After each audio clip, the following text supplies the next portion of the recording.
This day in Philly sports history is proud to be a part of the Clashing Conferences Sports Fan Network, where passionate fans make powerful content. Check out theclashingconferences.com and join the squad today.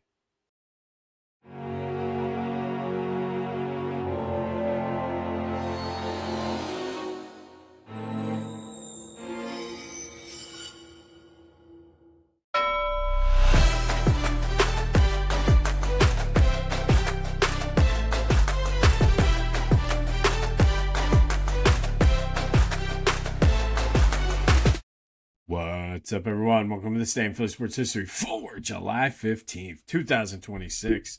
I'm your host, Jim Montgomery.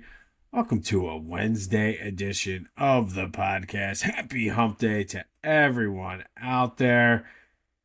And the game itself was a dud, unless you like low-scoring pitcher duels. But the pageantry surrounding it was A-plus, top-notch. 4-0, American League won. But I don't think that was what was important about this game. I think the overall atmosphere the entire week between the All-Star Village, between the Home Run Derby, the Futures game, all of that has been phenomenal. It was absolutely ridiculous. And I think part of it is the fans. I think the city did an amazing job.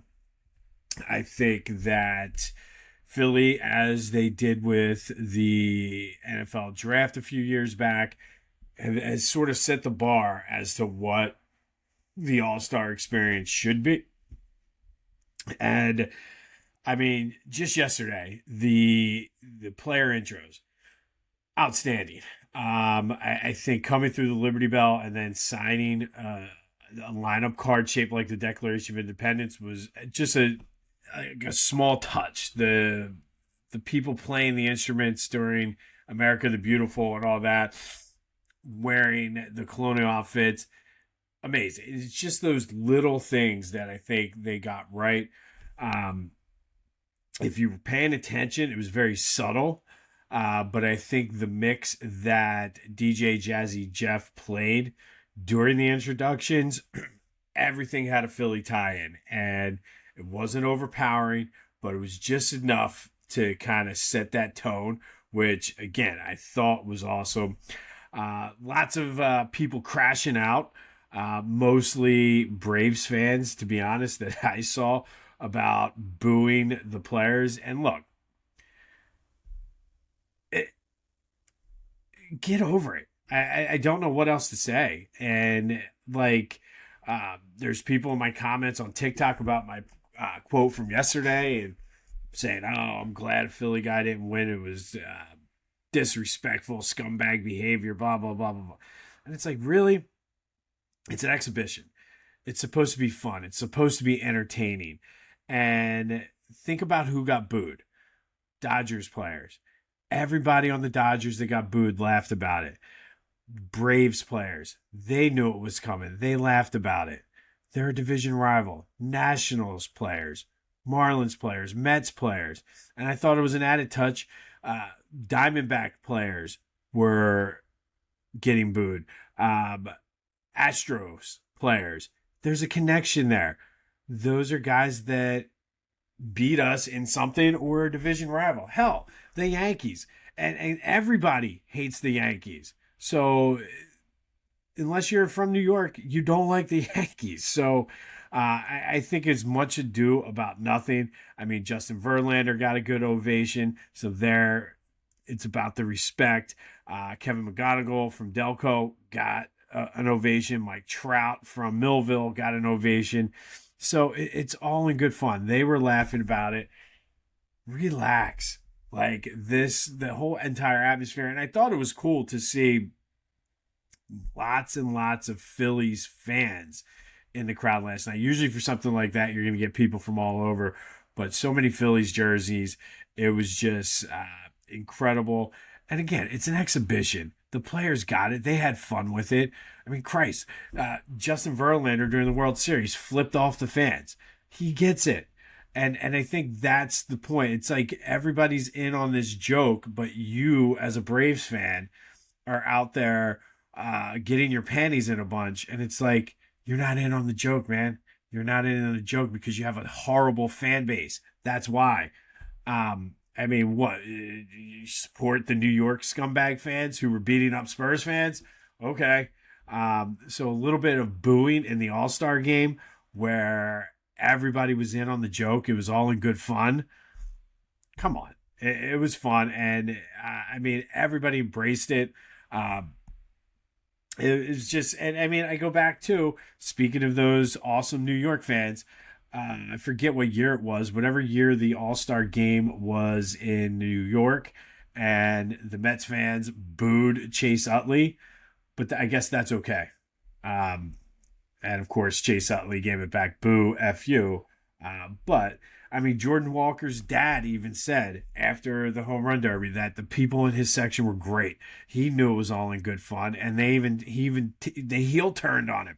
They even started rooting for Jordan Walker. Like, so to get you're so upset about something that is Philly, uniquely Philly, and everybody else was having fun with it, but you, come on now. Like, it just doesn't make any sense. And Philly fans are unapologetically real. And that's why I love being a Philly fan.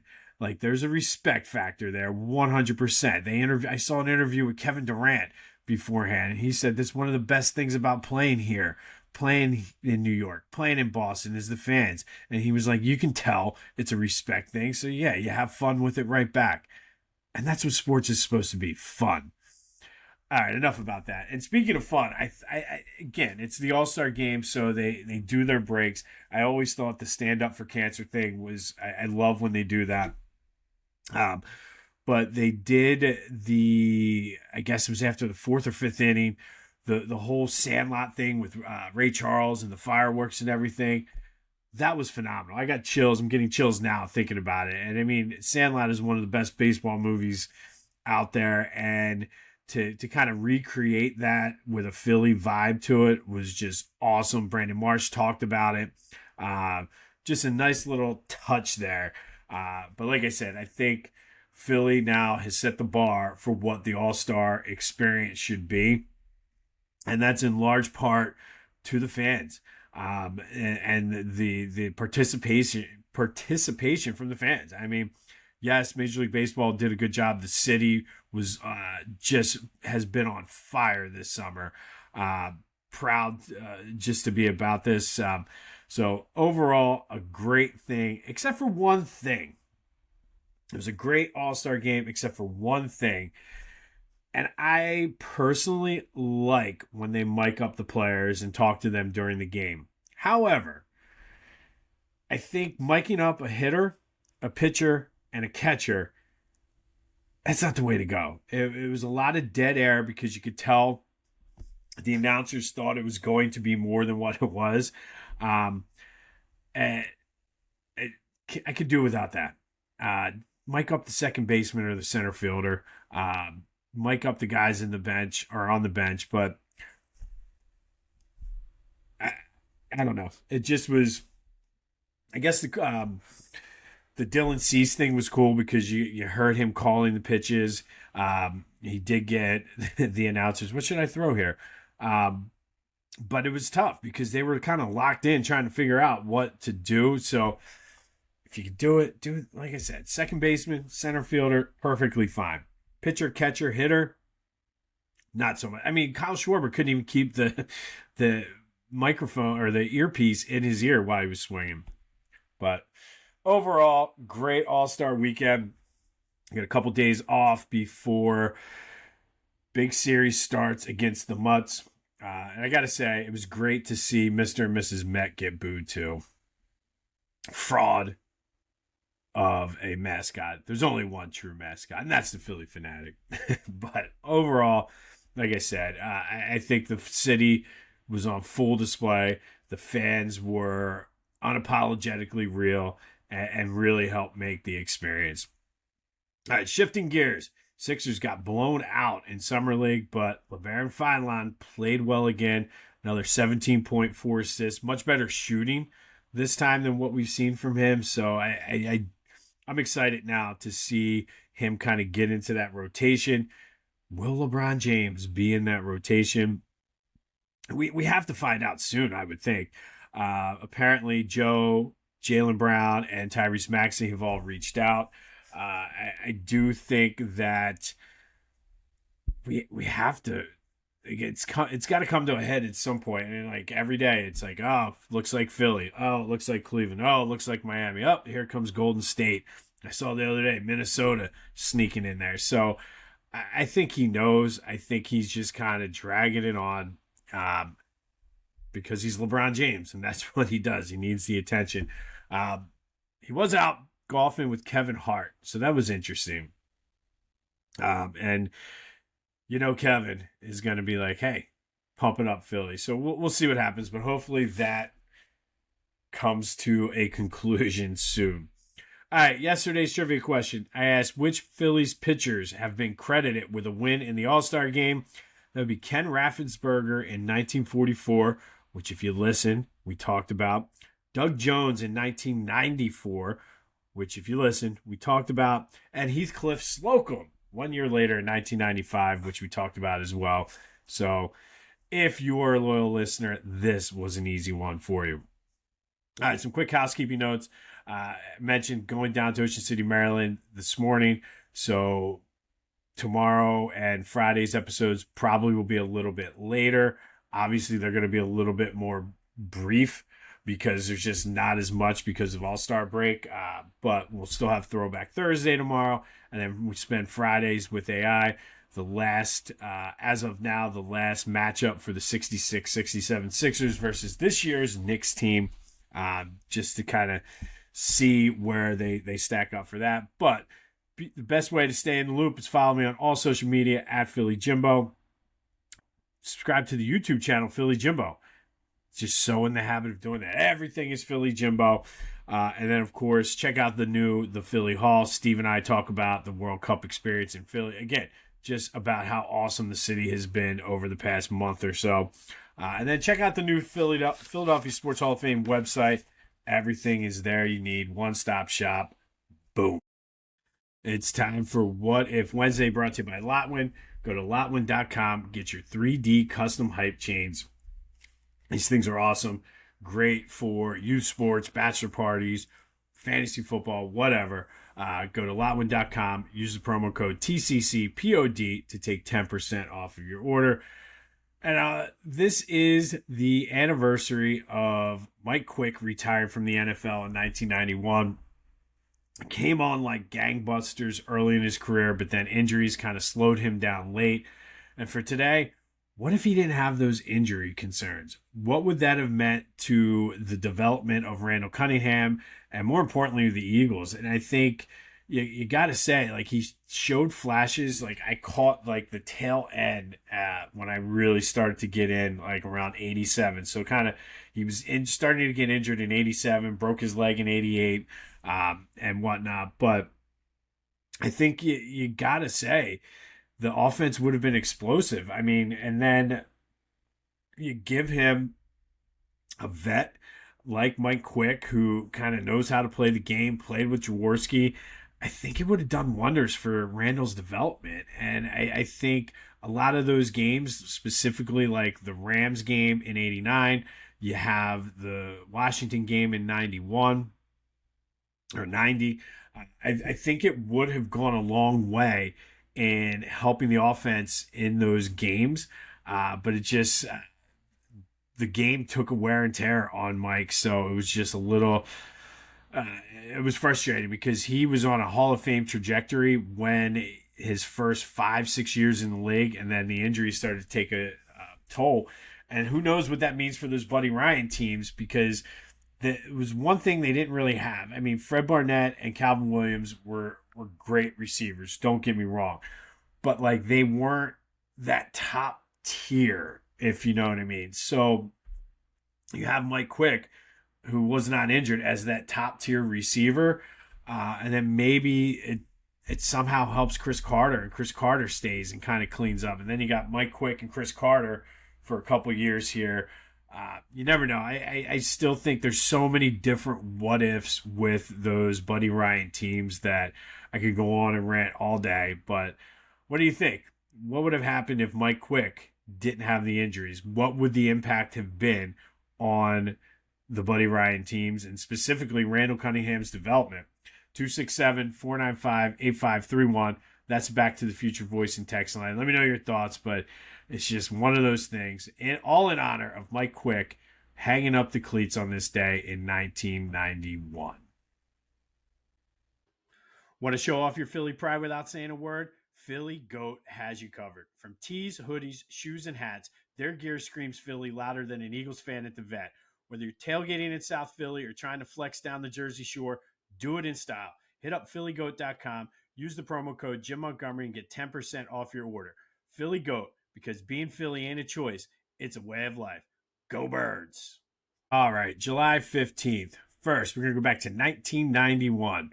And on this day in 1991, Sandra Ortiz DeValle, she made history. She broke a gender barrier on this day when she reffed a USBL game between the Philadelphia Spirit and the New Haven Skyhawks at Holy Family College, which is now Holy Family University. It was the first time a woman has reffed a pro basketball game. She kind of set the bar and broke down that glass ceiling. She also successfully sued the NBA for discrimination, and that lawsuit really opened the door for the NBA to get female referees, which is awesome. So congrats and thank you, Sandra, for breaking down that barrier and allowing and helping pave the way, I should say, for women to ref professional basketball games. And as far as the Philadelphia Spirit go, they were led by Tim Legler and Michael Anderson. They won the championship in 1991. So a little side note there. But Sandra Ortiz DeValle, she became the first female to referee a professional basketball game on this day in 1991. Fast forward then to 2007. Phillies and Cardinals at Citizens Bank Park. Cardinals come out on top 10-2 thanks to two Albert Pujols home runs. Michael Bourne homered for the Phils. But that wasn't the story. The loss was the 10,000th in Phillies team history. They became the first team in all of professional sports to lose 10,000 games, due in large part to a 30-year stretch from 1918 to 1948 where they had just one winning season. Over the course of their history, the Phillies have had 14 100-loss seasons versus 3 100-win seasons. Since then, though, 10 other teams have reached the 10,000 loss mark.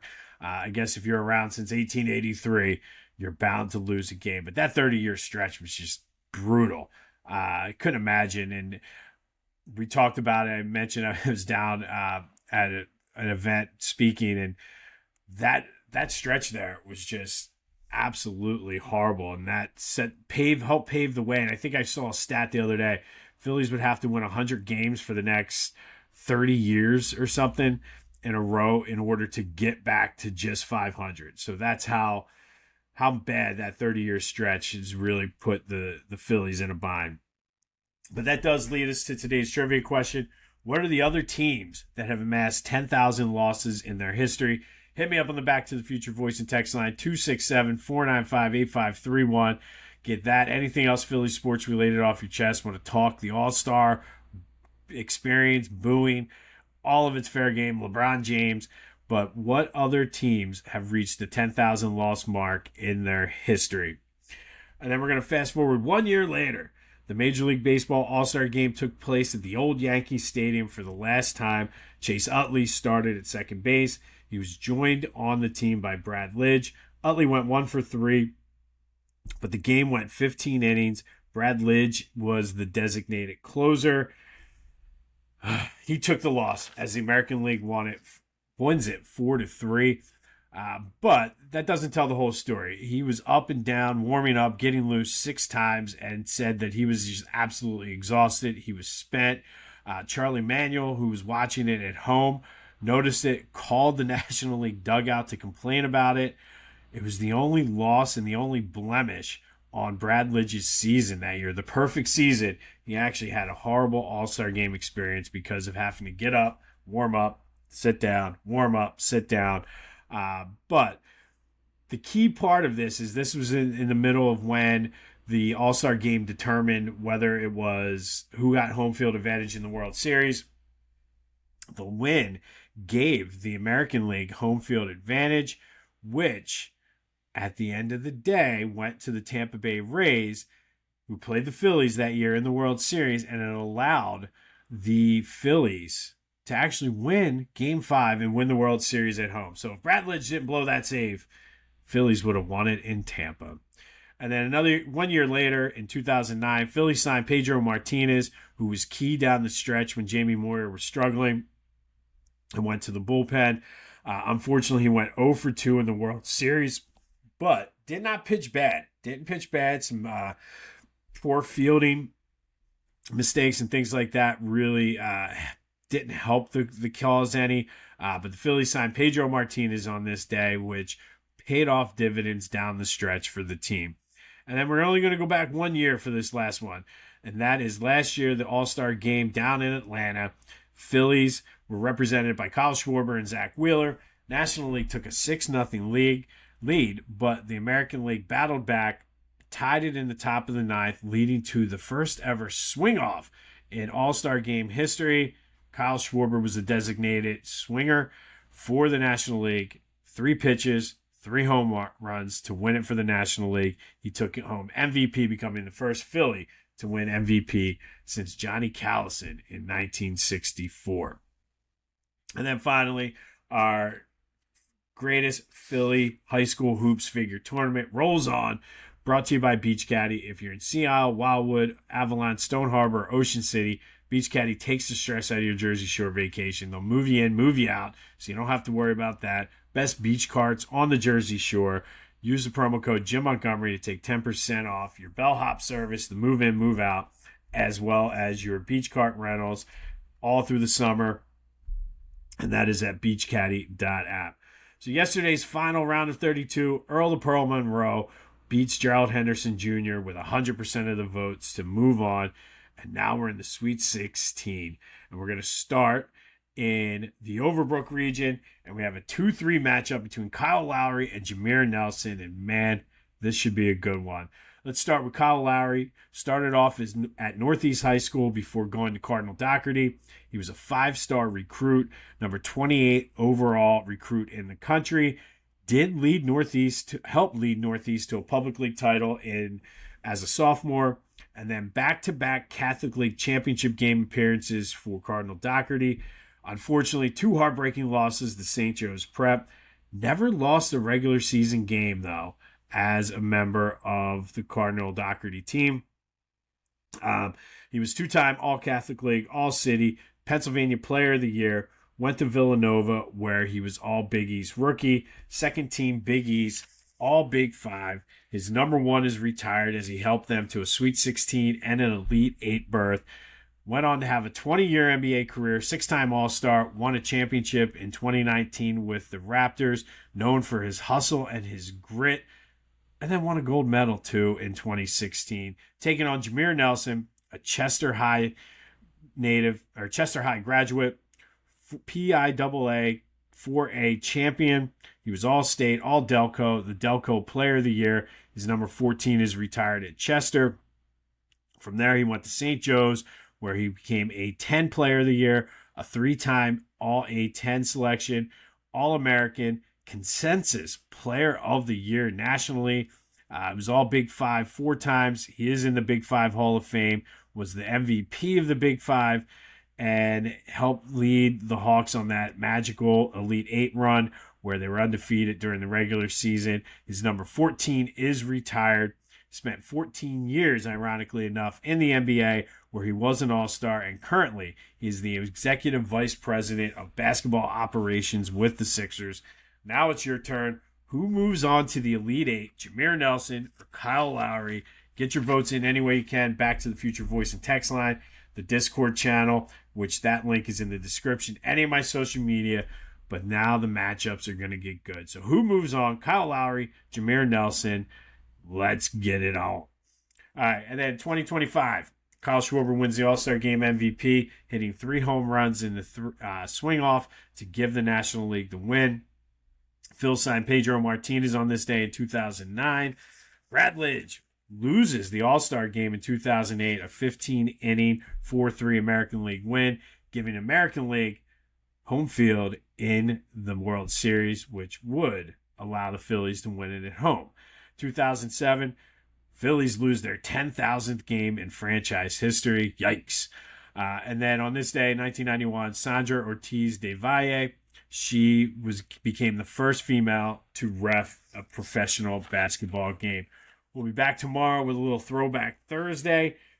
We'll be back tomorrow with a recap of any of the LeBron James whatever.